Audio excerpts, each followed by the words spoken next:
영화의 오프닝은 길 표면 높이에서 카메라가 하강하는 것으로 시작합니다.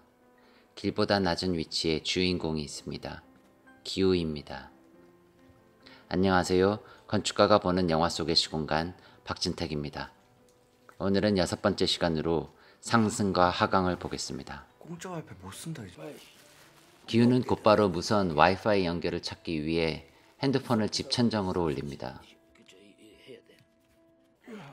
곧 수직결 무늬가 새겨진 수석을 들고 찾아온 민혁은 오르막길 앞에 앉습니다. 그리고 기우에게 위로 올라가는 길을 제안합니다. 마을의 가장 높은 곳, 태양은 집 뒤쪽에서 역광으로 내리쬐입니다. 그래서 집의 인면이 뚜렷이 보이지 않고 실루엣만 보입니다. 이러한 빛의 연출은 눈앞에 놓인 대상에 대한 권위를 보여주기도 하고 본인을 노출시키지 않고 밖을 내다보는 공간 형식이기도 합니다. 그래서 공간 안에 있는 대상에 대한 신비감을 줄 때도 있습니다. 태양이 집 뒤에 있기 때문에 박 사장의 집은 북향집입니다. 기우는 북쪽에서 남쪽으로 위치한 현관으로 들어갑니다. 안녕하세요 사모님. 그런데 기우가 집에 들어서면 빛은 어떻게 바뀔까요? 태양은 순간적으로 위치 이동을 하며 남쪽에서 집 안으로 빛을 들입니다. 박 사장 집이 드러나는 이 장면에서 인물들이 어디에 있든 집은 빛으로 가득 차 있습니다. 상승은 곧 빛과 가까워짐을 의미합니다.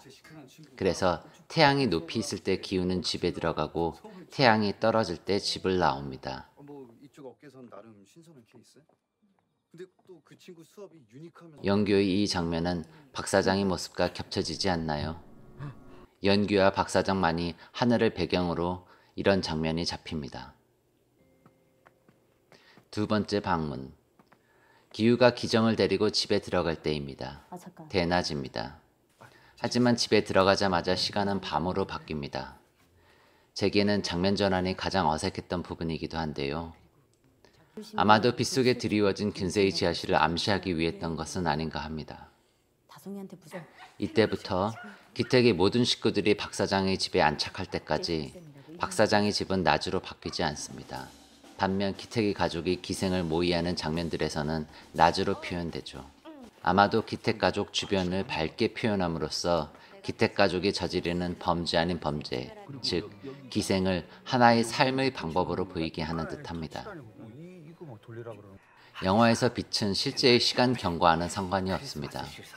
이야기에 적합한 장면들을 연출하기 위해 필요에 따라서 자연광을 인공 조명처럼 사용하고 있죠. 영화 기생충에서 공간이나 빛의 사용이 굉장히 건축적으로 보이면서도 공간들이 아름답거나 시적으로 보이지 않는 것은 왜일까요? 저에게 가장 아름다웠던 장면은 기택 가족이 아래로 흐르는 물과 함께 자신들의 집으로 하강하는 장면입니다. 물론 자연광이 없는 밤에 일어납니다. 아주 길게 연출됨으로써 박 사장과 기택집의 공간적 거리를 보여줍니다. 장장 3분 30초라는 시간 동안 아주 길게. 이 거리는 기택 가족이 상승을 통해 극복하고자 했던 거리이기도 하죠. 그것이 얼마나 높이 있는가를 상승할 때는 보이지 않았지만 하강할 때 비로소 그 둘의 공간 관계가 보여집니다. 시간의 지속으로 말이죠. 그것은 단순히 뛰는 장면들입니다. 영화 감독은 설명하지 않고 해명하지 않습니다.